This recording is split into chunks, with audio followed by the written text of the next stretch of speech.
Welcome to the Crossroad. This is where real people with real solutions encounter real challenges in the real life and it becomes a real experience. And so I want to welcome you to this moment as we begin this beautiful journey and experience.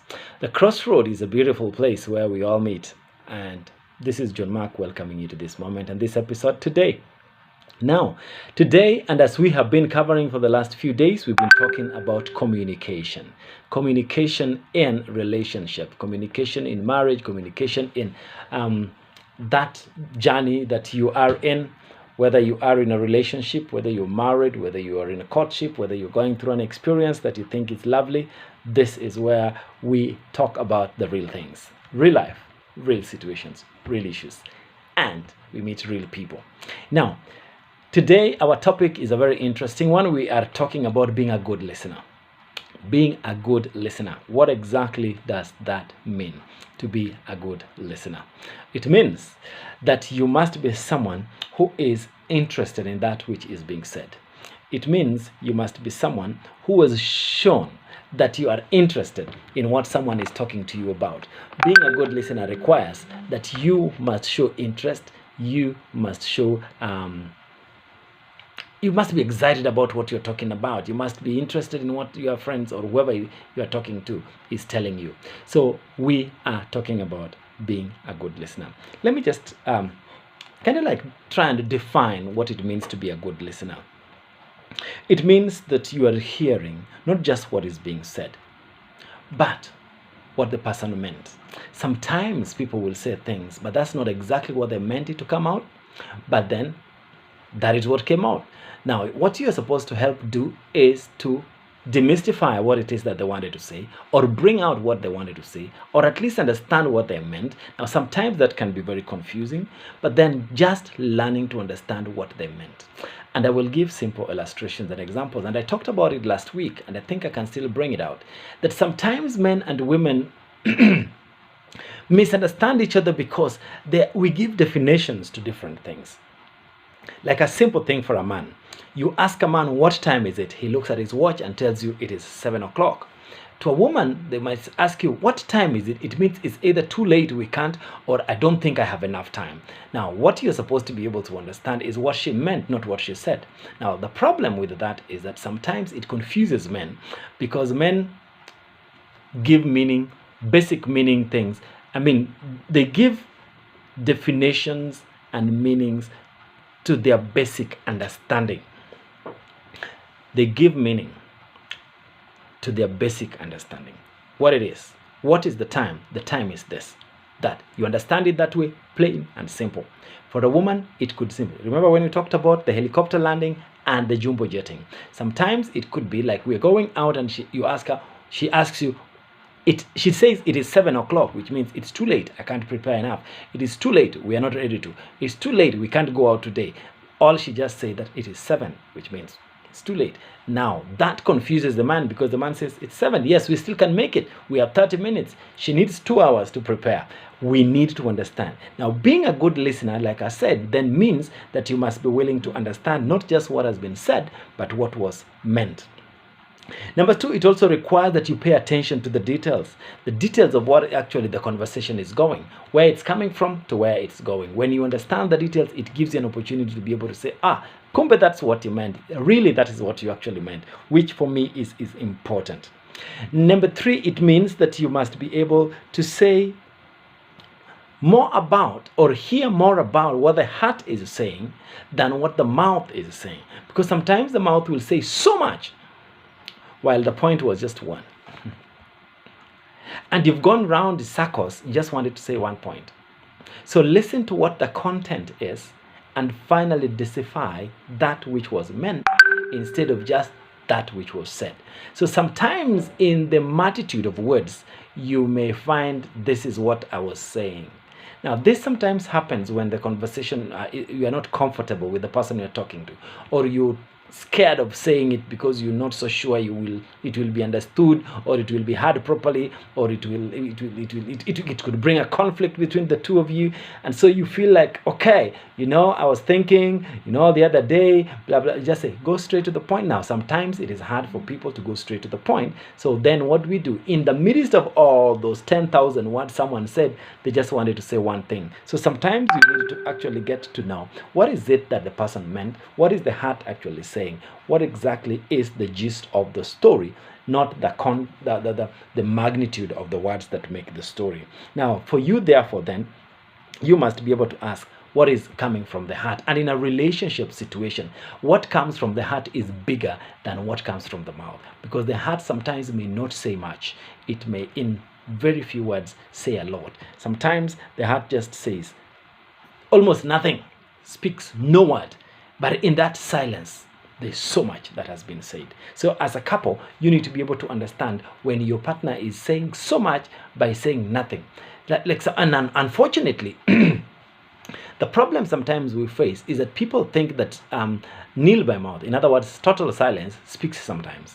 Well, ladies sometimes tend to use this, that maybe he did something wrong, or maybe he didn't do something, and so you've kept quiet. You are hoping he will understand and answer or deal with the situation. Sometimes the truth is this: men don't read minds. So sometimes just tell him, by the way, sweetheart, you did this which was not right. I wasn't very happy. I wasn't amused. This wasn't very nice.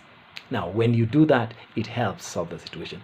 Keeping quiet, hoping he knows what he did, well, it's like now, I grew up in Africa. I grew up in the village, where if you messed up, your mom called you, spanked you, beat you. After that, you knew what you did. Why did you do this? You get beaten. Today, we're living in the modern, postmodern world. We borrowed this from the West, and we hope it works for people. A child has done something wrong, and then you call the child and say, go stand at the corner there and think about what he did. The truth is just saying, when am I going to be told to go and play? Because the truth is, how does a child think about what they did? Because most of the times, they basically may not even understand what it means to have done the wrong that they did. So at the end of the day, what do you exactly do? Sometimes you just need to tell the child, this is what you did. This was very wrong. You should never have done it. And when you do this again, this is the punishment for doing it. Now, when you are that plain, simple, and clear, it makes sense to even that innocent child, or in this case, relationship. Your husband has done something wrong. You're not so sure whether he even remembers he did something wrong. What you simply do is go straight to the point. Say, sweetie, this is what you did. It was wrong. But we shouldn't have done it this way. And then we sort it out and we move on to the next. So that we don't, let me use a Kenyan word, you don't fura for the next 3 weeks hoping he'll understand why you are not talking to him. No, that nail by mouth most of the times do not help. Now, then we are talking. Who is a good listener? Because that is our main theme today. I thought that there are very many ways I can describe a good listener. And today I will bring out a good listener and the different types of listeners. But let me start with a good listener. Number one is that a good listener sits attentively. In other words, your posture and the way you actually sit when during a serious conversation tells me you're interested in what I'm going to talk about. So that I'm not saying like, yeah, so what exactly you're saying? And we are talking some serious business, some serious thing. And I'm looking at you, you're not interested from the way you sit, your posture. I would want to know it is as serious. It's almost like a business meeting. You can't put your legs on the table when you're discussing a business meeting with your boss. No, really, it won't come out nice. Well, I know we have a generation today where the less formal you are, the informal you are, the more you are more creative. Well, some serious places, creativity means, presentation says a lot. So how you look says a lot about how serious the business is going to be. Number two, act interested. Show some interest in the conversation. Yes, what it is the person is talking about. Because if you're not showing interest, it basically means you're not bothered by the conversation. Show some interest. Number three is, yes, show agreement. You are understanding. Kind of like nod, yes. And I want to see that on your face. I want to see it in your eyes. I could want to see that in body language. It tells me that, okay, you are interested, Well, men have been blamed that you never show any expressions on your face. I had a bad day. I had a good day, yeah. I'm unwell, okay. I mean, there is no expression on your face, and you're wondering, like, really? Yeah, sometimes men have a problem with that, but that's who we are. We can't undo that. That's how God created us sometimes. But show interest, show agreement. Yes, nod. Make some noise from your voice. Yes, okay, I'm with you. That gives me the motivation to keep going. Yes, but imagine if I'm just, are you there? Oh, yeah, I'm listening. Keep on. It actually makes me think like you have gone to sleep. Okay. Now, number 4 is talk less and listen more. Okay, listen more and talk less. In other words, pay attention. Don't interrupt me as I continue, because I know there are people, and I'm sure you've known them, and I'll be describing them shortly, who you begin a story and they have a story to tell you about the story that you're going to talk about, and you're like, really? It was my story, not you telling me the story. Okay. Now, number 5 is get the main story, not just the subplots. Sometimes we make the subplots the story. As a preacher, one of the challenges I have, when you finish a beautiful sermon, people remember the illustration, the examples, more than the points and the story you are talking about. And you're like, oh yeah, remember when you gave that example? Oh, that was the funniest thing. Said, what was the story about? It's like, no, I don't know, but I remember the example. Well, I know the illustration should actually help add the meat into it, but they are the spices. They're not the real meat. So don't miss out on the meat of the story and concentrate on the subplots and the spices that make it juicy and nice. Number 6 is that be comfortable with the story and the place where you're talking. If you're not comfortable, please excuse yourself and say, could we, so that I am comfortable with the conversation, because you can't start certain conversations in certain places you're not comfortable. Like a husband and wife cannot start talking about their bedroom life in the sitting room where they're either guests or children. No, that's the wrong place. So comfortability in the place where you're sitting and the place where you're talking is important, because it actually tells me I value what it is.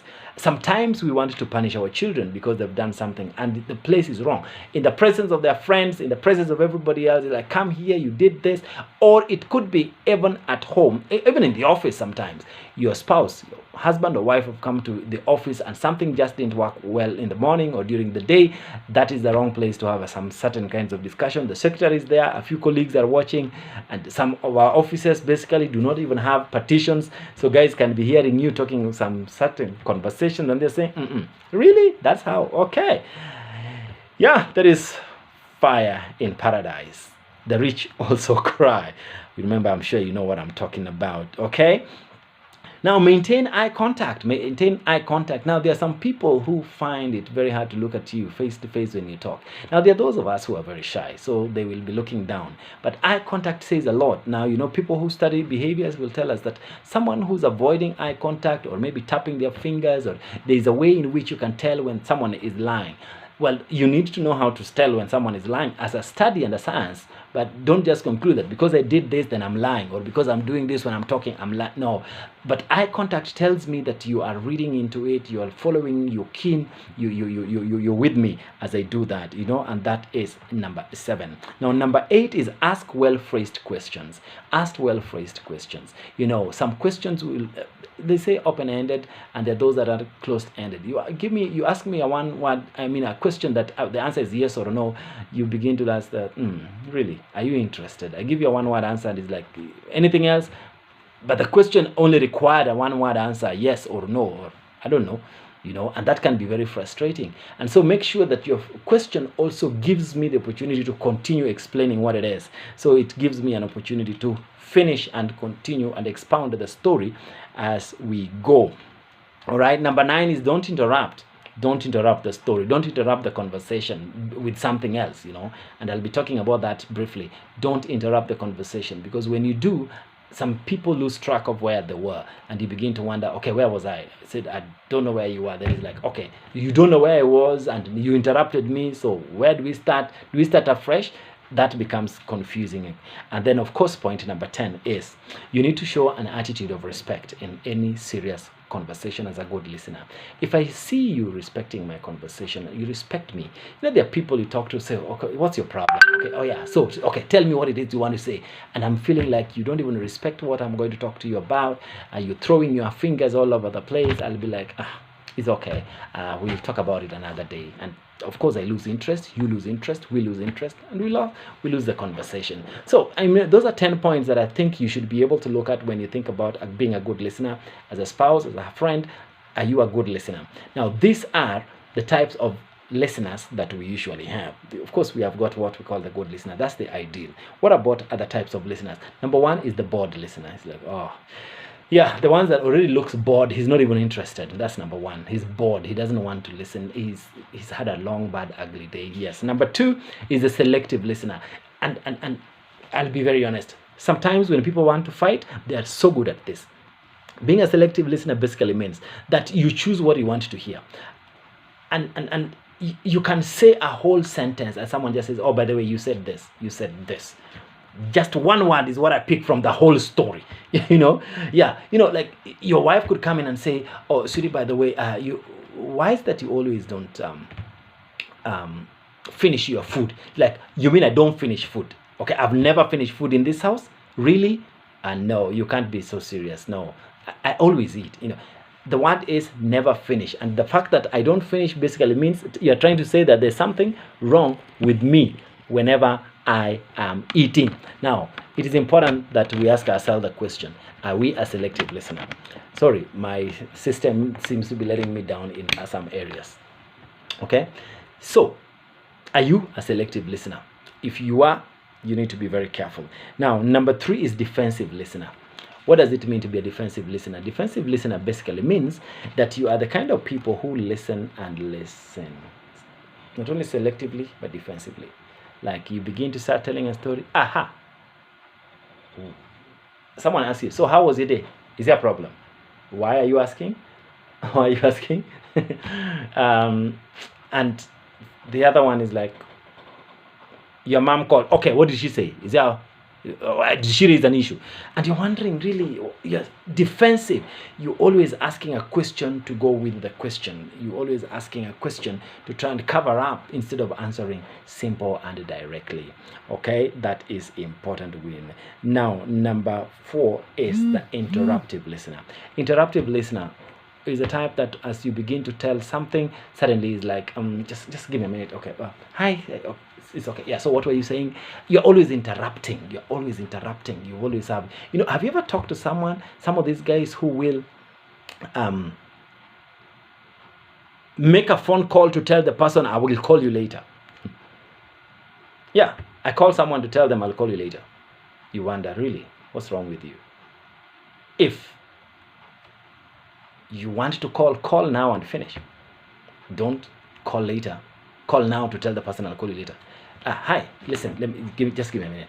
And honey, I'll call you later. So I'll call you back. Yeah, no, I'm not calling you back. I'll call you. I'm the one who's called. So no, that is a very interruptive. Yeah, disruptive actually. Yes, but there are those that are just keep on interrupting listeners. Now there are those the insensitive listeners. You talk to them, they are not sensitive to your conversation. They can say one word that actually hurts you in the midst of the conversation. You actually begin to wonder, are you even sensitive to my situation? Someone is telling you how I almost died, I had this accident. It's like, you almost died? Oh, what's wrong with you? Why do you want to kill yourself? And you're like, really? You can't even feel that I lost control? He said, yeah, you should make sure your car is always working right. And you're wondering, what is wrong with this kind of a person? They are very insensitive. And then we have the fatigued listener. The fatigued listener, already they look tired. They're exhausted. They have had a long day. And there they are. They're just almost collapsing. And you're wondering, like, really, how do I deal with this one? You actually get put off, the one who is telling the story. So we need to ask ourselves, what kind of a listener are you? Now, number 7 is the overzealous listener. These are the guys who are like so excited. You start a story, oh, imagine, I can't believe it. Even me, by the way. And he picks up from where you are and tells their own story, and it is you who's telling the story. And you're like, yeah, so to continue. Now, yeah, imagine even me, and I'm wondering, overzealous. Terrible. It's terrible to listen to talk to such. Now, the next one, which is what I call the blonde listener. The blonde listener is the one that basically is like, they basically have no idea what you're talking about, but they're there. I'll give an example. So imagine I walked into town. So you went to town. Okay, town, which one? Of course, I was in Nairobi. Oh, yeah, by the way. Okay, so where? Nairobi, where? I mean, okay, I went to KCC. Okay, where is KCC? I mean, at the end of the day, there are more questions about where you are, what you're doing. Every sentence they ask questions. They are blonde, basically ignorant. Yeah. you get put off in that particular kind of a person. Okay. Yes. Now then we have the distracted listener. It's always like